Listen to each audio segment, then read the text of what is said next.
السلام علیکم ورحمۃ اللہ وبرکاتہ۔ تو بہت بہت ویلکم ہے آپ کا میرے یوٹیوب چینل پر۔ تو معزز سامعین اکرام، آج کی ویڈیو آپ کے لیے بہت زیادہ انٹرسٹنگ ہونے والی ہے اور بہت زیادہ پاورفل ہے، کیونکہ آج کی ویڈیو میں بیان کرنے والی ہوں سورہ حدید کی ان آیات کے بارے میں جن کے بارے میں اللہ تبارک و تعالی نے اپنے نبی محمد صلی اللہ علیہ وسلم کو اس طریقے کی باتیں بتائی ہیں قیامت کے دن کے بارے میں کہ اگر ہم اور آپ ان کو سیریسلی پڑھتے ہیں نا تو انشاءاللہ زندگی بدل جائے گی اور دل کانپ اٹھے گا آپ کا، اور آپ اللہ تعالیٰ سے سچی توبہ کرنے پر مجبور ہو جائیں گے ہر حال میں۔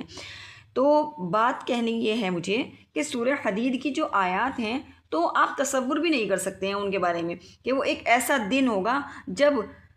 کچھ لوگوں کے چہرے نور سے چمک رہے ہوں گے اور کچھ لوگوں کے چہرے اندھیرے میں بھٹک رہے ہوں گے، مدد کے لیے پکار رہے ہوں گے۔ یعنی سورہ حدید کی ان آیات کے بارے میں بیان کر رہی ہوں جو قیامت کا ایسا منظر پیش کرتی ہیں کہ دل کانپ اٹھتا ہے۔ یہاں پر یہ آیت ہے، دیکھیے، یوم تر المؤمنین والمؤمنات، یعنی اس دن سے مراد قیامت کا دن ہے کہ جب آپ دیکھیں گے مومن مردوں کو اور مومن عورتوں کو یسعی نورہم بین ایدیہم و بایمانہم، کہ جن کا نور ان کے آگے پیچھے سے یا دائیں بائیں سے سارے دوڑتا ہوا آئے گا یا پھر دوڑ رہا ہوگا ان لوگوں کے ساتھ۔ بشراکم الیوم، تم لوگوں کے لیے اس دن خوشخبری ہے، جنات، ایسی جنتوں کی، تجری من تحتها الانہار، جن کے نیچے سے نہریں بہتی ہیں، خالدین فیہا، اور وہ اس میں ہمیشہ رہنے والے ہیں، ذالک هو الفوز العظیم، یہی ان کے لیے بہت بڑی کامیابی ہے۔ ٹھیک ہے نا، تو یہ تو بیان ہو گیا مومن مردوں اور مومن عورتوں کا جن کے ساتھ ان کا نور ہوگا۔ یہاں سے لے کے یہاں تک کی آیتوں میں اللہ تبارک و تعالیٰ نے ان کے بارے میں بتایا ہے قیامت کے دن یہ لوگ بالکل گھبرائیں گے نہیں اور ان کے ساتھ روشنی ہی روشنی ہوگی۔ لیکن جو دوسری آیات ہے اسی میں اللہ تبارک و تعالیٰ کیا فرما رہے ہیں کہ دیکھیں، یوم یقول المنافقون والمنافقات، کہ اس دن منافق مرد اور منافق عورتیں کہیں گی للذین آمنوا، ان لوگوں سے جو ایمان والے ہیں، یعنی یہ جو اوپر بیان کیا گیا ہے نا مومن مرد عورتوں کے بارے میں، ان سے کہیں گے منافق مرد اور عورتیں کہ آمنوا انظرونا نقتبس من نورکم، کہ ہماری طرف بھی دیکھ لیجیے ذرا، ہمارے پاس بھی دیکھ لیجیے، اور ہم اندھیرے میں ہیں، یعنی کہ وہ کہیں گے کہ آپ ہماری طرف تو دیکھ لیجئے اور ہمیں بھی اپنے نور میں سے، اپنی روشنی میں سے تھوڑی سی روشنی دے دیجئے۔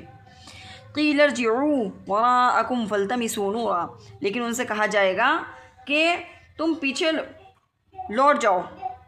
ٹھیک ہے نا، اور اپنے نور کو تلاش کرو۔ تو سوچئے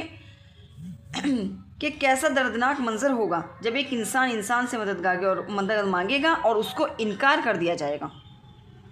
انہیں کہا جائے گا کہ واپس جاؤ اور خود اپنی روشنی کو تلاش کرو، لیکن اب بہت دیر ہو چکی ہوگی۔ پھر ایک دیوار کھڑی کر دی جائے گی، یہ ہے نا، فَضُرِبَ بَيْنَهُمْ بِسُورٍ لَهُ بَابٌ، ان کے لیے ایک دیوار کھڑی کر دی جائے گی، بَاطِنُهُ فِيهِ الرَّحْمَةُ، اس کے اندر تو رحمت ہوگی، وَظَاهِرُهُ مِنْ قِبَلِهِ الْعَذَابُ، لیکن اس کے باہر جو ہے عذاب ہوگا۔ یعنی کہ جب کسی چیز میں ہمیں باہر عذاب دکھ رہا ہے اور اندر رحمت ہے لیکن ہم اس میں داخل نہیں ہو سکتے ہیں، اللہ نہ کرے ہم ہوں جو منافقین ہیں ان کی بات کر رہی ہوں میں، ٹھیک ہے نا۔ تو بات صرف یہی ہے، نصیحت صرف یہی ہے کہ دنیا میں جو روشنی ہے وہ ایمان والوں کے ساتھ ہے اور آخرت میں بھی انہی کے ساتھ ہے، لیکن قیامت میں نہیں ملنے والی ہے منافقینوں کو۔ تو آج وقت ہے، آج اپنے دل کو صاف کر لیجئے اور نمازوں کو مضبوط کر لیجئے، اللہ سے سچی توبہ کر لیجئے، تاکہ قیامت کے دن ہم بھی ان لوگوں میں شامل ہوں جن کے پاس نور ہوگا اور جن کے پاس جنت کی خوشخبری ہوگی۔ دیکھیے، جنت کی خوشخبری اللہ تبارک و تعالیٰ ان آیات میں دے رہے ہیں، یہ کوئی چھوٹی بات نہیں ہے، ٹھیک ہے۔ اب کیا ہوگا آگے، یہ دیکھیے، ینادونہم الم نکم معکم، یعنی یہ جو منافق مرد اور عورتیں ہوں گے نا، یہ ایمان والوں کو کہیں گے الم نکم معکم، کیا دنیا میں ہم تمہارے ساتھ نہیں تھے؟ یعنی کہ جب ہم تمہارے ساتھ دنیا میں تھے تو تم ہمارا یہاں پر ساتھ دو، وہاں پہ بھی تو دیتے تھے نا۔ تو قالو، تو وہ جو ایمان والے ہوں گے وہ کہیں گے بلا، کیوں نہیں، ولکنکم فتنتم انفسکم، لیکن تم لوگوں نے اپنے آپ کو فتنے میں ڈالا، انتظار کرتے رہے اور شک کرتے رہے، اور جھوٹی امیدوں نے تمہیں دھوکے میں رکھا، ہے نا، وغرتکم الامانی، اور تم لوگوں کو دھوکے میں رکھا، حتی جاء امر اللہ، یہاں تک کہ اللہ تبارک و تعالیٰ کا حکم آ گیا اور تمہیں اللہ کے بارے میں دھوکے باز نے دھوکے میں ڈال دیا۔ وغرکم باللہ الغرور، ہے نا، تم دھوکے میں رہے۔ بس آج نہ تم میں سے کوئی فدیہ لیا جائے گا اور نہ ہی کافروں سے، اور تمہارا ٹھکانہ آگ ہے، وہی تمہاری ساتھی ہے، اور وہ بہت ہی برا انجام ہے۔ یہاں تک کہ یعنی اس دن کافرین کے لیے یا منافقین کے لیے کوئی ٹھکانہ نہیں ہوگا صرف دوزخ کے علاوہ۔ تو اسی لیے بہت بڑی چیز یہی سمجھائی گئی ہے اس آیت میں کہ ہمیں کچھ ایسے اعمال اپنے اچھے کرنے ہیں، اپنے اخلاق درست کرنے ہیں، اپنے اعمال درست کرنے ہیں، اپنی نمازیں، اپنی نیتیں صاف کرنی ہیں، اور حقوق العباد کا بہت زیادہ خیال رکھنا ہے۔ تو تبھی ہمارے ساتھ انشاءاللہ ہمارا یہ نور ہوگا۔ اور اگر ہم اچھے اعمال نہیں کریں گے یا پھر ہم منافقین کی طرح کریں گے کہ بھئی دل میں تو ہے ان کے ہاں ہم اللہ کو مانتے ہیں لیکن اللہ کی وہ نہیں مانتے ہیں، تو یہ لوگ منافقین کہے جاتے ہیں۔ تو وہی لوگ روشنی کے لیے ترستے رہیں گے اور ان لوگوں سے مانگتے رہیں گے، ایمان والوں سے، کہ ہمیں تھوڑا سا نور دے دو، تھوڑا سا ہمیں نور دے دو تاکہ ہم بھی روشنی حاصل کر سکیں۔ پر وہ صاف انکار کر دیں گے کیونکہ ایسا تو پاسبل ہی نہیں ہوگا، سب کے ساتھ سب کے اعمال ہوں گے۔ اسی لیے کچھ ایسے اعمال کیجئے ہم بھی اور آپ بھی کہ اللہ تعالیٰ ہمیں نور میں شامل کر دے اور ظلمات سے، تاریکیوں سے بچا لے اللہ تبارک و تعالیٰ۔ تو آخر میں یہی دعا کرتی ہوں کہ اللہ تعالیٰ علم سے زیادہ عمل کرنے کی توفیق عطا فرمائے، کہنے سے زیادہ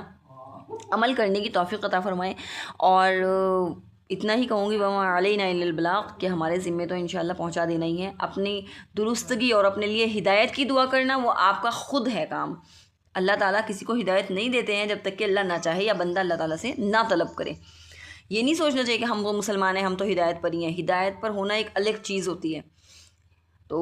اسی لیے اللہ تعالیٰ سے ہدایت بھی طلب کرنی چاہیے دعاؤں میں، اور اللہ تعالیٰ سے اپنے یہ دعا بھی کرنی چاہیے اللہ تعالیٰ ہمیں قیامت کے دن روشنیوں میں رکھنا، نور میں رکھنا، تاریکیوں سے محفوظ رکھنا، کیونکہ وہ بہت زیادہ ہولناک اور خوفناک منظرات ہونے والے ہیں۔ تو اگر آپ کو ویڈیو ذرا بھی پسند آئے تو like, share and subscribe channel کو ضرور کیجیے گا۔ ملتے ہیں نیکسٹ ویڈیو میں، تب تک کے لیے اللہ حافظ۔